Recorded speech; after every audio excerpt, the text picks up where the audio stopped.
So a few days ago, I posted this photo on Instagram and about 40 to 50% of the comments were skepticism about 8K and mad trash talking on Sharp. So I want to talk about that in this video. Why is Sharp making an 8K camera? Are we ready to watch 8K? Are we ready to edit 8K? And how we can use the 8K footage in 2019.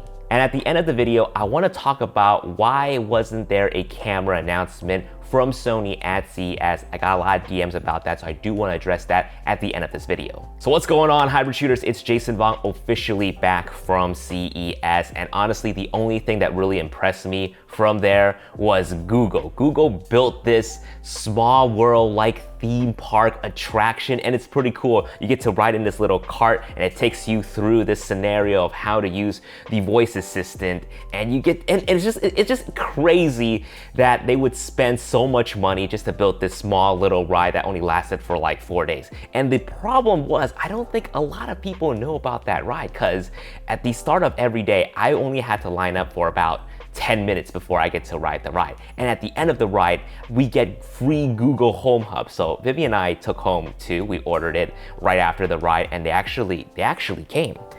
Look at that. We both got a Google Home Hub right here. I'm telling you, the only reason why I go to CES now is because Google has the coolest shiz.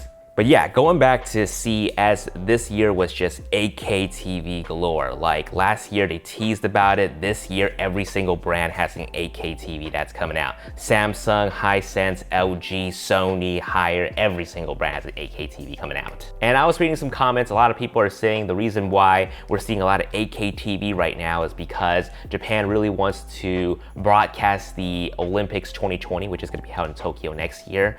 They want to broadcast that in 8K. Hence why a lot of these Japanese manufacturers are producing these 8K TVs, which, yeah, it makes sense to me.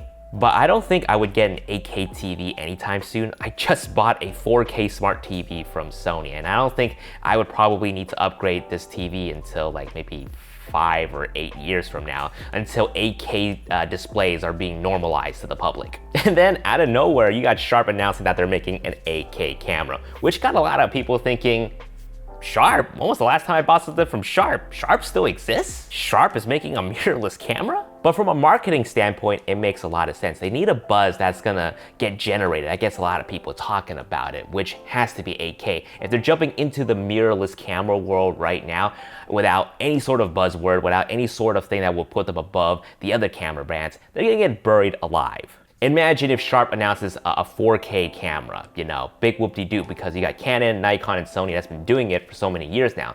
But the fact that they're saying, hey, our camera shoots in 8K, everybody's gonna be turning heads to be talking about the Sharp 8K camera. And I honestly think it's a good thing with Sharp making the first 8K camera for prosumers. It's gonna get a lot of the other camera brands to do so as well. You know, rumor has it that Canon was like, hey, by the way, guys, we're gonna be putting 8K on our next EOS R. So probably within the next couple of years, we're probably gonna see that from Nikon, we're gonna see that from Sony as well. So I'm not gonna go into details on the potential specs. I'll just have it here on the screen. Feel free to pause to take a look at them if you want. We're gonna focus on the more important ones. But just really quickly, these specs again are potential. They're just trying to aim for these. They'll have more details and a more finalized spec sheet by NAB 2019. So just a heads up. From talking to the reps, they were implying that they know what people want and they're trying to give what people want. And based on the specs, it seems like it's tailored more towards content creators. So they're trying to give people in-body image stabilization, fast autofocus, and a fully articulated flip-out screen. So let's just assume one thing for now. Image quality coming out of this camera is gonna be great. It's gonna be fantastic. Let's just assume that for now. Let's talk about in-body image stabilization. Because this is gonna be a Micro Four Thirds sensor, if it's anything like the GH5, I'm hoping it's gonna be really rock solid, because if you see any sort of handheld shots from the GH5, that looks like it was on a tripod or something, or on a gimbal. It's insane how well their in-body image stabilization works. Moving on to fast autofocus. On the flip side, if it's anything like the GH5, it might not be as good. Who knows? This is gonna be a different company developing the autofocus, Sharp, so we'll see. But honestly, I think a lot of people, what they're gonna do is they're gonna buy a Metabone speed booster, micro four thirds to Canon EF, and just adapt full frame Canon lenses to the Sharp camera. And when you're using any adapters, the autofocus pretty much goes out the windows anyway, so it probably wouldn't matter as much. But one super important thing that Sharp understands is the need of a fully articulating screen. It's gonna be, I think, a 5-inch display, so it's gonna be nice and big for when you're vlogging. And I think if they can master the touchscreen capability of that display, it's gonna be sexy. And speaking of sexy, there are a lot of people calling the Sharp camera ugly.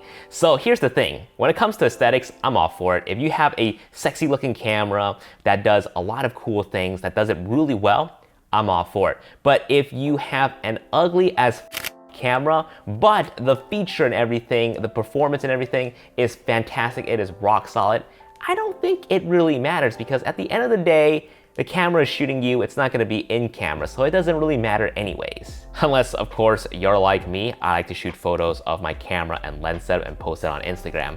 But even then, I still think I would post photos of the Sharp camera. I'll still post that ugly beast onto my feed, it doesn't matter to me. And if a filmmaker uses the Sharp camera for production purposes, I bet you 99% of the time, they will have a cage rigged up to the camera. They'll have monitors, mics, lights, tripods, gimbals. They're gonna have all of that makeup masking the Sharp camera. So it probably wouldn't even matter anyways. Now, I'm not gonna touch up on this particular topic just because it's beaten to death already, but it seems like this camera does have only one SD card slot. Again, things may change, but take it as you will. Let's just move on. Okay, so let's move on to some of the concerns with 8K. You know, a lot of people are thinking that we're not ready for 8K yet.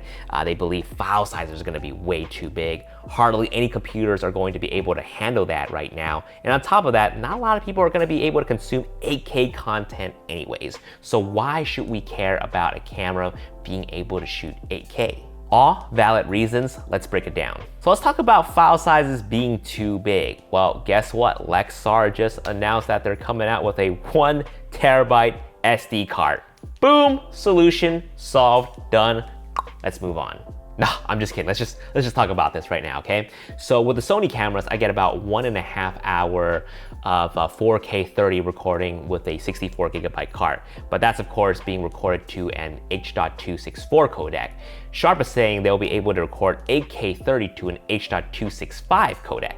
Now, H.265 is the high efficiency video codec, meaning it'll be able to shoot at a much smaller file size, but twice the quality. So 8K is meant to be able to stream through the internet using less bandwidth. So hopefully that helps alleviate some of the file size issue. Now this next concern is kind of true. It's gonna be very hard to edit H.265 footages because it's gonna be very CPU and GPU intensive. A lot of people who are shooting with this codec right now, particularly the DJI Mavic Pro 2 users, the Phantom 4 Pro users, and what people are having to do right now is make proxy files of that file to be able to edit on Premiere Pro, which isn't gonna be too bad if you really think about it. You just have to let some time for your computer to chew up all those footage, spit out those proxy files, and then you'll have a buttery smooth editing experience in Premiere Pro. Not too sure about Final Cut though. Oh man, now the sun is like pouring in, so hopefully my face is not blown out. But the next concern is that hardly anybody will be able to consume 8K content anyways, which is pretty true. Again, we're talking about 8K TVs. How many people are gonna actually be able to own 8K TVs? How many phones, how many devices are gonna be moving on to 8K? Probably not anytime soon. So why should we care about an 8K camera? Why should we even bother shooting 8K footage? But in actuality, there's a lot of advantage of shooting 8K now in 2019. You don't necessarily have to produce 8K content, but you can shoot 8K footage and still produce 4K or 1080p content. 8K is gonna give you that ability to be able to digitally punch in when you are working in a 4K or 1080p timeline. Imagine this, let's say you're shooting like a wide shot, a 10-person interview. Your 8K shot could be your wide shot, but when you're editing in a 1080p, you can also punch into each individual person that is speaking. So it's like you're shooting with 10 different cameras, but in actuality, you're only using one camera. So it's sort of like the same principle as the A7R series. You know, you have 42 megapixels, not a lot of people need it, but when you have that 42 megapixel file, you have that freedom to crop in, shift things around, move things around, and you won't won't lose too much detail from it, because when you crop a 42 megapixel down to something like 36, 24, 12, it's still gonna look pretty damn good. And I believe a lot of tech YouTubers are shooting with, you know, obviously the red camera, 6K, 8K, and they're able to digitally reframe their shot. If something is off-centered or it's crooked in some way, having that larger resolution in a smaller composition allows them to fix that in post. Another advantage of being able to shoot in 8K is that you can create fake camera movements. You can digitally zoom in or create a fake slider shot. You can also stabilize 8K footage as well. You have so much more resolution to work with that when you stabilize an 8K footage and drop into a 4K composition or a 1080p composition. All of that warpy, jittery edges will be eliminated because those compositions only focus on the middle part of the screen. So yeah, if you have about $5,000 to drop, those are some of the advantages that you can take with 8K for the next couple of years. And when the world's ready to normalize 8K, you have a camera that can shoot 8K and can still produce 8K content. But yeah, personally for me, some of the questions that I have for the Sharp camera is, are there gonna be any sort of major croppage when you are shooting in 8K? I'm also very curious about the smaller resolution, the higher frame rates for the smaller resolution. Are we gonna see something like a 4K 120 frames per second or 1080p 480 frames per second? You know, those would be cool, those would be dope. Even if I don't shoot in 8K, I would like to have those options, the higher frame rate options for that camera. And what would they call their log profile? They can't call it S-log because Sony has that. H-log? No, that wouldn't make sense. A-log? R-log? P-log? I'm just going down the list right now. But anyways, let's talk about why there wasn't a camera announcement from Sony at CES. So before that live stream on Monday happened, when I was on the road, I was getting a lot of comments and questions asking me, do I believe that Sony is gonna announce the a7S III or the a7000 at CES? And I've talked a lot about this before, that I don't think they would do any sort of camera announcement at a giant tech show like that. Sony's gonna be obviously gonna focus more on their other products like TV, their AI, PlayStation maybe, I was gonna say Walkman, but I don't think Walkmans are still around. Headphones, soundbar, sound system, etc., home theater system. I believe there might have been one year they announced the camera, which was like an a5000 of some sort. I'm not too sure on that. But for major camera announcement, major lens announcement, they're gonna save that more for the camera shows like WPPI, which last year they announced the Sony a7 III, or NAB 2019, which does focus a little bit more on the cinema camera stuff, but there are better potentials of them announcing a newer camera then instead of a giant tech show like this. So hopefully we'll see something about the a7000, a6700, or the S3 sometime in WPPI or NAB 2019. Okay, before we jump into the winner of the t-shirt, let's read a few comments from the last video, which was the apartment studio tour / tips on turning your apartment into a YouTube set. Finery!